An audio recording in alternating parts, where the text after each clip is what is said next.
हमारे सभी वीडियोज़ सबसे पहले देखने के लिए लाल कलर का सब्सक्राइब बटन दबा दें, बगल की घंटी को दबा दें। यह पूरी तरह फ्री है। वीडियो शुरू करूं उसके पहले आप सभी का मैं धन्यवाद देता हूं, हृदय से आभार व्यक्त करता हूं, साथ ही प्रणाम भी करता हूं कि हमारे जन्मदिवस पर आप सभी ने भर भर कर हमें आशीर्वाद दिया।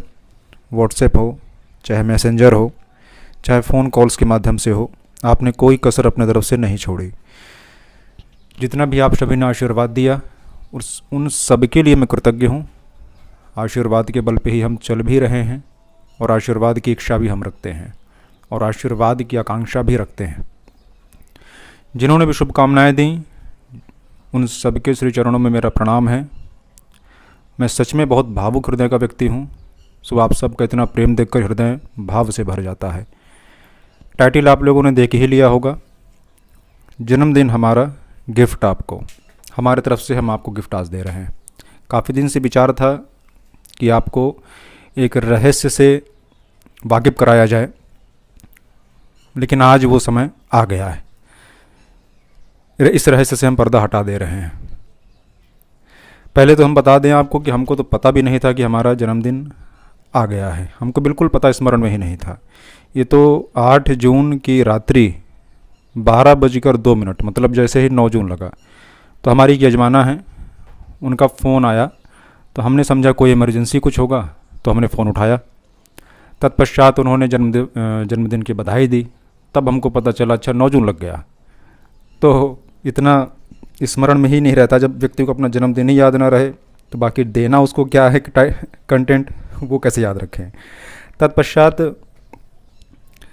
दोपहर के समय हमारे मन में आया, लोगों ने पूछा गिफ्ट क्या चाहिए ये बताइए। तो गिफ्ट तो किसी से क्या लेना देना, लेकिन मन में ऐसा विचार आया कि लेती तो दुनिया है अपने जन्मदिन में, पर इस बार कुछ देने का विचार आया। इस बार हम देते हैं, इस बार देंगे। कुछ ऐसी प्रेरणा अंदर से हुई, जैसा भी रहा। तो आप सबके लिए आज हम एक ऐसा रहस्य लेके आए हैं जिसको शायद कुछ लोग जानते हों। धन का वृक्ष, धन का पौधा, धन का पेड़। वृक्ष और पौधे में थोड़ा डिफरेंस है, अंतर होता है। पौधा जो छोटा होता है, वृक्ष बड़ा होता है। वृक्ष भी कहा जा सकता है इसे, पौधा भी कहा जा सकता है, जो भी हो। धन का वृक्ष कौन होता है? धन कहाँ से गिरता है? धन किसके पास है? वनस्पति में, विज्ञान में अगर हम बात करें वनस्पति तंत्र के अंतर्गत, तो धन के लिए जिस वृक्ष की कल्पना की गई है और जिस वृक्ष की तरफ इशारा किया गया है, उसका भी आज हम आपको स्पष्टीकरण कर देंगे। और ज्योतिषीय स्थिति में, ज्योतिष के विज्ञान में मूलतः धन किन ग्रहों के अधीन है, धन किसके पास है, उससे भी आज हम पर्दा हटा देंगे, वो भी आपको बताएंगे। ये एकदम अनुभूत किया हुआ प्रयोग है और इस पर हमने जब काम किया औरों के ऊपर, और जन्म कुंडलियों में जब हमने उन ग्रहों का बलाबल व्यक्तियों को देखा, तो हमने पाया कि जो धन कुबेर की स्थिति में व्यक्ति हैं, जो धनाढ्य हैं, जिनके पास धन की स्थिति अच्छी है, तो कहीं ना कहीं उन्हीं ग्रहों का हाथ है उसमें, जिससे आज हम पर्दा आपको हटा देंगे। तो आपको आसानी से चीज़ मिल जाने वाली है। हम लोगों को तो थोड़ा टाइम लगता है खोजबीन करने पे। अगर कोई चीज़ कहीं मिलती है तो उस पर फिर थोड़ा रिसर्च भी चलता है कि ऐसा है भी कि नहीं है, तब आपको डिलीवर किया जाए। देन आफ्टर उसके बाद हम इस नतीजे पर पहुँचे कि जो लिखा है, जो पाया है हमने, पूर्णतः सत्य है। अगर धन के वृक्ष की हम बात करें तो 2 ऐसे वृक्ष हैं जिनके पास धन होता है। कैसे प्रयोग करना है वह भी हम बताएंगे। फिर ग्रहों के बारे में बताएंगे कि किन ग्रहों के पास धन होता है। अब जन्म कुंडली के ऊपर इसको अप्लाई नहीं करेंगे अभी, क्योंकि अभी जन्मांक के आधार पर नहीं बता रहे हैं, सिर्फ ग्रहों को बता देंगे इनके पास धन होता है। और अगर वो ग्रह आपकी जन्म कुंडली में अच्छी स्थिति में है तो आप निसंदेह एक धन कुबेर की स्थिति में आज नहीं तो कल आएंगे ही आएंगे, जब जब उन ग्रहों की अंतर्दशा महादशा आएगी तो। पर वह ग्रह बलाबल के साथ जन्म कुंडली में होना अनिवार्य है। पहले हम बता देते हैं वनस्पति तंत्र के अंतर्गत वो 2 कौन से वृक्ष हैं जिनके पास धन अटूट होता है। अगर इनकी सेवा विधिवत की जाए तो निसंदेह दारिद्र्य दोष का नाश हो जाता है। अगर जन्म कुंडली में दारिद्र्य दोष है तो उसका वो नाश होता है। इन सबके पहले मैं एक बात और बता दे रहा हूँ कि भगवान शिव की निरंतर आराधना करने वाले को धन की कमी नहीं होती, इसको ध्यान में रखिए। देखिए, मैं एक निवेदन करूँगा कि इस वीडियो को शेयर ज़रूर करिएगा। उसके पीछे का रहस्य ये है कि इतनी आसानी से और इतना सरलता से जो आपको मिल रहा है वो अगले को भी मिल जाए। इसमें आपको लगेगा कि शायद मेरा कुछ लालच होगा, तो हाँ, निसंदेह मेरा लालच है कि लोगों तक हमारी ये बात पहुँचे। जीवन का कोई भरोसा नहीं होता साहब, वाणी जिंदा रहेगी हमेशा। हमारी एक वाणी से किसी का कोई कल्याण हो जा रहा है और आपके एक शेयर करने से किसी का कोई कल्याण हो जा रहा है, तो घाटा कोई है नहीं इसमें। बोलने वाला भी अंदर से परमात्मा ही है और आपके अंदर से शेयर करने वाला भी प्रभु ही होगा। तो जहाँ जहाँ तक उसको पहुँचाना होगा वो पहुँचा देगा। तो पहला बिंदु, भगवान शिव की, रुद्र की आराधना नियमित करने वाले का धन का अभाव नहीं होता, उसकी व्यवस्था धन की कहीं ना कहीं से बनी रहती है। रुद्र के सिद्ध हो जाने पर धन अचानक प्राप्त होता है। रुद्र सिद्धि होने पर धन अचानक प्राप्त होता है, आकस्मिक धन के योग बनकर धन मिल भी जाता है। ये पहला नियम याद कर लीजिए। तो भगवान शिव की आराधना तो सबसे पहले है कि रोज़ सुबह स्नान करने के बाद बिना कुछ खाए पिए भगवान शिव को एक लोटा जल मंदिर में जाकर चढ़ाएं। अब कुछ लोग बोलेंगे घर में भगवान शिव हैं तो भगवान शिव घर में हैं, उनको भी स्नान कराएं, परंतु मंदिर में जो प्रतिष्ठित शिवलिंग है, मंदिर में जाकर अगर हम बोल रहे हैं तो उसके पीछे भी कोई रहस्य है। तो घर में तो करना ही करना है, फिर जाकर मंदिर यदि पास में है, यदि आप में सक्षम हैं, क्योंकि लगभग शिव मंदिर घर के आसपास मिल जाते हैं, तो जाइए शिवलिंग के ऊपर जल का अभिषेक करिए, तत्पश्चात कुछ खाइए पीजिए, ये नियम बना लीजिए और दुष्ट कर्मों का त्याग करिए। कुछ दिन लगातार करते रहिए, इसको तो जीवन का अंग बना लेना चाहिए। क्योंकि भगवान राम भी जब युद्ध में थे रावण के साथ, उस वक्त भी वो प्रतिदिन रुद्र अभिषेक करते थे, पार्थिव लिंग का पूजन प्रतिदिन करते थे। इतने समर भयंकर युद्ध में भी प्रतिदिन भगवान राम संध्या करते थे, इतने समर भयंकर युद्ध में भी भरत भैया भी प्रतिदिन भगवान शिव का अभिषेक करते थे। कितने कष्ट में था वो परिवार, उसके बाद भी उन्होंने भगवान शिव का अभिषेक नहीं छोड़ा। तो भगवान राम जैसा कष्ट भरत भैया के ऊपर जैसा कष्ट तो हम लोगों के ऊपर शायद ही नहीं आया, और न भगवान करे कभी आए और न कभी आएगा। जितना कष्ट प्रभु श्री राम और भरत भैया ने झेला, लेकिन उन्होंने कभी भी एक भी दिन भगवान शिव का अभिषेक नहीं छोड़ा। परिणाम सबके सामने है। अब आप कहेंगे वो तो भगवान है, तो लीला तो मानव रूप में किए थे ना, तो मानव की क्षमताओं के हिसाब से ही उन्होंने सारा काम किया कि जो मानव कर सकता है। तो अभी एक बहाना बनाना कि टाइम नहीं हमारे पास होता, तो जिस दिन भैया दरिद्र हो जाओगे तो समय ही समय रहेगा। तो दरिद्र होने के पहले ही भगवान शिव की आराधना करें और अपने कमाई का कुछ प्रतिशत हिस्सा ब्राह्मणों को जरूर दिया करें। अब आप कहेंगे पंडित जी आप ब्राह्मण हैं तो ऐसा कह रहे हैं, मैं ऐसा नहीं कह रहा। ब्राह्मणों को, जो शुद्ध ब्राह्मण है, मैं नशाखोर की बात नहीं कर रहा कि लेके चरस गांजा पिए, उनकी बात मैं नहीं कह रहा। जो सात्विक ब्राह्मण हैं अपने कमाई का अंश उनको जरूर दिया करें, आपकी तरक्की होगी, निसंदेह तरक्की होगी, ये बिल्कुल एकदम फैक्ट बात है। लेकिन सात्विक ब्राह्मण, मैं तामसी या ऐसे किसी गलत कर्म करने वाले की बात यहाँ नहीं कर रहा। गलत कर्म करने पर जो करने वाले को अगर दान भी दिया जाता है तो उसमें दोष लग जाता है। तो रुद्र का पूजन प्रतिदिन करने वाले को धन का अभाव नहीं होता, पहला। अब वृक्षों की हम बात कर लें, ये तो एडिशनल हमने आपको दे दिया भगवान शिव का। जो वृक्षों की हम बात करें तो दो वृक्ष ऐसे हैं। एक पीपल का वृक्ष है। यदि पीपल के वृक्ष को रोज़ जल दिया जाए, रविवार और मंगलवार पीपल का स्पर्श करना वर्जित है, पीपल को छूना वर्जित है। पीपल का स्पर्श रविवार और मंगलवार को नहीं किया जाता। शेष प्रतिदिन सुबह स्नान करने के बाद लगभग 9 बजे के अंदर पीपल को जल सींच देना चाहिए उसकी जड़ में, और पीपल को मतलब स्वच्छ साफ वस्त्र पहने रहिए उस समय। रोज़ के गंदे मैले कुचैले नहीं, पूजा का कपड़ा अलग ही रखिए, तो उसी स्वच्छ वस्त्र को पहने रहिए। जाकर पीपल देवता को जल अर्पण करिए। अगर जल ही खाली अर्पण करना है तो तांबे के लोटे में जल अर्पण करिए।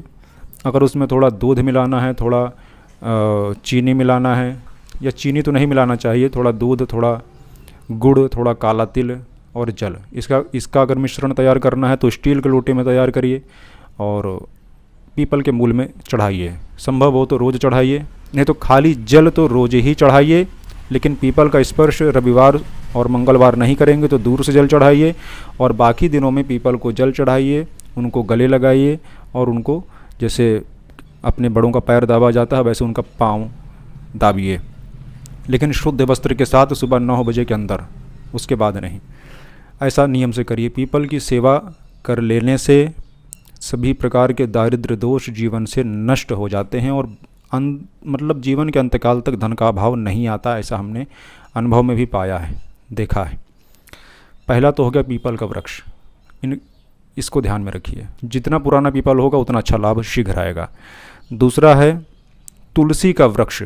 आप कहेंगे तुलसी का तो पौधा होता है, वृक्ष तो होता नहीं। नहीं, वृक्ष भी होता है। वृंदावन आदि में आप जाइए तो वहाँ पे आपको बड़े बड़े तुलसी के वृक्ष मिलेंगे। लेकिन आपके पास पौधा है जहाँ पर हैं आप, तो उस पौधे का सिंचन करिए प्रतिदिन।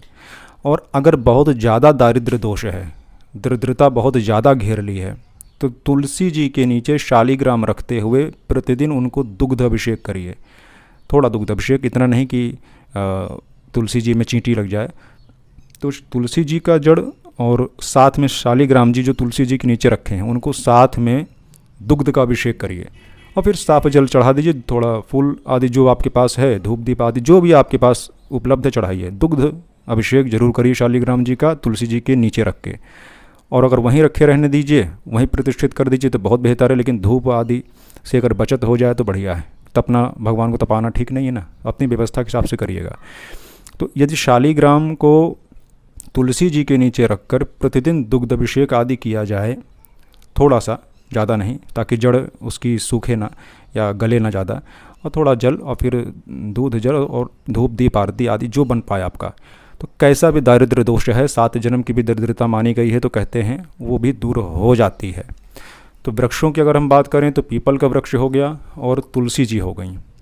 तुलसी जी की में अगर शालिग्राम जी को स्थापित करके किया जाए तो कैसा भी दारिद्र्य दोष नष्ट होता है, धन आता ही आता है। आप करके देख लेना, लगातार कुछ दिन करना।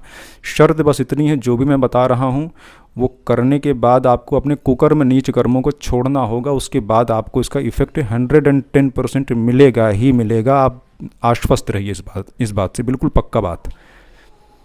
दूसरा, कौन से ऐसे वो ग्रह हैं जिनके पास धन होता है, धन के स्वामी कौन है? तो ज़्यादा मैं इसको एक्सपेंड नहीं करता, हल्के में बता देता हूँ कि पहला ग्रह होता है बुध और दूसरा ग्रह होता है शुक्र। इन दोनों ग्रहों के पास धन प्रचुर मात्रा में होता है, और धन देने वाले मूल ग्रह ये बनते ही बनते हैं। अब हालांकि आपके जन्म कुंडली के हिसाब से धनेश कौन है, लाभेश कौन है, आयेश कौन है, वो एक अलग विषय है। लेकिन नैसर्गिक रूप से नेचुरली जिनके पास धन होता ही होता है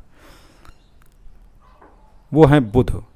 सबसे नंबर 1 पे बुध हैं। बुध के पास बहुत धन होता है, और बुध के अगर मैं एक बात कहूँ तो बुध के पास ही सच में धन होता है। और ज़्यादातर जितने भी धन कुबेर व्यक्ति हैं वो बुध उनका बली होता है, बुध उनके धन से संबंध कहीं ना कहीं बनाता है। उसके बाद दशा अंतरदशा में बुध उन्हें धन प्रदान करता है। और दूसरा हुआ शुक्र, सेकंड नंबर पर शुक्र है, और शुक्र के पास धन होता है। तो बुध और शुक्र की स्थिति यदि जन्मांक में बेहतर है और उनकी दशा अंतरदशा आदि चल पड़ी तो आपको निसंदेह धन मिलता है। चाहे कैसा भी दोष हो, धन थोड़ा तो देगा ही। भले अगर 1 लाख की किस्मत आपकी है, बहुत बुरी स्थिति में ग्रह है, पिटा हुआ है, अंश से कमज़ोर है, अस्त आदि है, तो भी 1 लाख अगर मिलना होगा तो आपको 50,000 40,000 तो दे ही देगा। एग्जाम्पल मैं दे रहा हूँ। तो बुध और शुक्र की स्थिति जन्मांक में देखनी बहुत ज़रूरी है। तो नैसर्गिक रूप से बुध और शुक्र को बलि कैसे किया जाए? अगर किसी की कुंडली में खराब स्थिति में है तो बात ही छोड़ दीजिए। अच्छी स्थिति में है तो उनको मिलेगा, लेकिन अगर अच्छी स्थिति में होकर भी उनको नहीं मिल रहा है तो कहीं ना कहीं ग्रह उस गड़बड़ी में है, कोई ना कोई दोष में ग्रह फंसा हुआ है तो नहीं दे पा रहा, या दशा अंतरदशा आपका सपोर्ट नहीं कर रही। तो करें क्या? तो बुध यहाँ बलवान कर लेना चाहिए, शुक्र को यहाँ बलवान कर लेना चाहिए। कैसे करें? तो प्रतिदिन बुध या शुक्र के मंत्रों का जाप शुरू कर दीजिए धन की कामना से। कुछ दिन में इफेक्ट आएगा। नहीं तो सबसे बेहतर है कि बुध को यदि बलि करना है तो प्रतिदिन गणपति की आराधना शुरू कर दीजिए। क्या करें? तो 5 माला ओम गंग गणपतये नमः का शुरू कर दीजिए। बुध बली होता चला जाएगा। गाय को हरा चारा खिलाइए। जो 5 साल से कम उम्र के बच्चे हैं या 5 साल तक के बच्चे हैं उनके साथ अच्छा व्यवहार रखिए, क्योंकि बुध 5 साल तक के बच्चों के पास रहता है, बस उसके ऊपर से बुध हट जाता है। शुक्र है तो माँ लक्ष्मी की आराधना कीजिए, लक्ष्मी के बीज मंत्रों का जप कीजिए, स्त्री का सम्मान कीजिए, सफ़ेद गाय को कुछ खिलाते रहा करिए। उपाय बहुत हैं, करना आपकी इच्छा स्वेच्छा के ऊपर है। तो हमने रहस्यों को यहाँ खोल दिया कि किन वृक्षों की अगर हम बात करें तो किन के पास धन है, ग्रहों की बात करें तो किन के पास धन है, और आराधना किसकी करें कि धन की कभी कमी ना हो। सारी चीज़ें हमने खोल दी है। निवेदन करता हूँ वीडियो आपको समझ में आ गया होगा। और हमारा जन्मदिन था तो ये आपके लिए गिफ्ट हमने दे दिया, बिल्कुल गिफ्ट। तो गिफ्ट स्वीकार कीजिए हमारा, ठीक है। शेष जन्म कुंडली अध्ययन करवाना चाहते हैं तो व्हाट्सएप नंबर जो दिख रहा है या जो पहले वीडियो को मिला होगा आपको, उसमें आप व्हाट्सएप कीजिए। पेमेंट आप ऑनलाइन कर सकते हैं। अपॉइंटमेंट फिक्स किया जाएगा। जन्म कुंडली का विश्लेषण कायदे से आपका करके आपको निवारण दिया जाएगा, यथासंभव जो भी होगा किया जाएगा। वीडियो को शेयर ज़रूर करिएगा। हर हर महादेव, जय सिया राम।